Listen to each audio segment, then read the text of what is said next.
यशोबलम, यानी कि जो प्रणाम करते हैं, दूसरों को सम्मान देते हैं, रिस्पेक्ट करते हैं और बड़े बुजुर्गों की सेवा करते हैं, उनकी 4 चीजें बढ़ती हैं।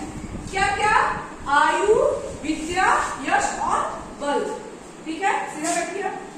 तो उनकी 4 याद रखिएगा कि जो अभिवादनशील होते हैं, जो दूसरे की बड़ों बुजुर्गों का सम्मान करते हैं, उनकी सेवा करते हैं, उनकी क्या बढ़ती है? 4 चीजें बढ़ती हैं। क्या क्या? आयु, विद्या, यश और बल। और दूसरा दोहा है यम माता पितरो क्लेशम सहिते संभवे नृणाम न तस्य निष्कृत शक्यम कर्तुम वर्ष सदैव। यानी कि हमारे जन्म के समय माता पिता जो कष्ट भोगते हैं, जो कष्ट सहते हैं, उसका ऋण हम 100 वर्षों में भी नहीं चुका सकते हैं। चुका सकते हैं माता पिता का कर्ज? कभी नहीं, कोई नहीं चुका सकता, मैं भी नहीं। भगवान नहीं चुका पाए तो हम क्या है? माँ यशोदा को माँ यशोदा का ममता पाने के लिए देवकी जी के गर्भ से जन्म लिए, लेकिन सिर्फ उनका प्यार पाने के लिए केवल यशोदा मैया की गोद में आए थे। ठीक है ना? अब देखिए, तया नित्यम प्रिय कुर्याद दाचारस्य च सर्वदा तस्यैव त्रिषु तिष्ठेषु तपा सर्वं समाप्यते। यानी कि तीसरा पॉइंट है कि हमेशा उन दोनों का, ठीक है, हमेशा सर्वदा तयो नित्यम प्रिय कुर्यादाचारस्य च सर्वदा तयोमेव त्रिषु तिष्ठेषु तपा सर्वदा समाप्यते। यानी कि हमेशा 2 लोगों को, माता पिता और तीसरा गुरु का बहुत सम्मान करना चाहिए। करना चाहिए ना?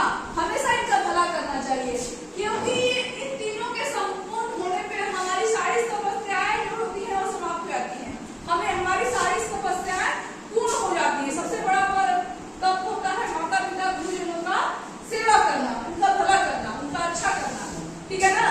अगर वो दोनों संतुष्ट होते हैं, इन तीनों संतुष्ट होते हैं आपकी सेवा से, आपकी बात से, सेवा करने की जरूरत नहीं है, आप उनकी बात मानिए ना, जो सिखा रहे सीखिए, उसी से उनका रिस्पेक्ट कीजिए, इसी से वो संतुष्ट हो जाएंगे। और जब वो संतुष्ट हो जाएंगे तो आपकी हर तपस्या पूरी हो जाएगी। समझ गए ना? अब देखिए, सर्वम परवशम दुखम, यानी कि हमेशा दूसरों के वश में रहना, दूसरों के वश में रहना दुख है। सर्वमाप्ते वशम सुखम, और अपने वश में रहना सुख है।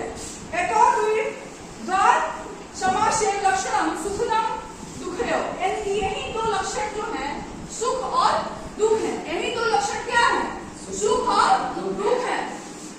ठीक है, और देखिए क्या है 5वां कि यत् कर्म कुर्वतस्य अस्था परितुषो अंतरा आत्मना तत्प्रयत्न पूर्विक विपरीत तु वर्जयेत्। यानी कि जिस कार्य को करने से अंतरात्मा संतुष्ट हो, उस कार्य को हमेशा बहुत निष्ठा से करना चाहिए।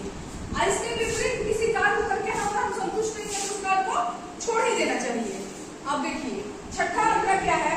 दृष्टिपुतम नेस्पादम वस्त्रपुतम जलम विवेद, यानी कि आंखों से देखकर, आंखों से छिपकर पांव रखना चाहिए, बिना देखे पर कदम नहीं बढ़ाना चाहिए, है कि नहीं? और वस्त्र से छानकर पानी पीना चाहिए।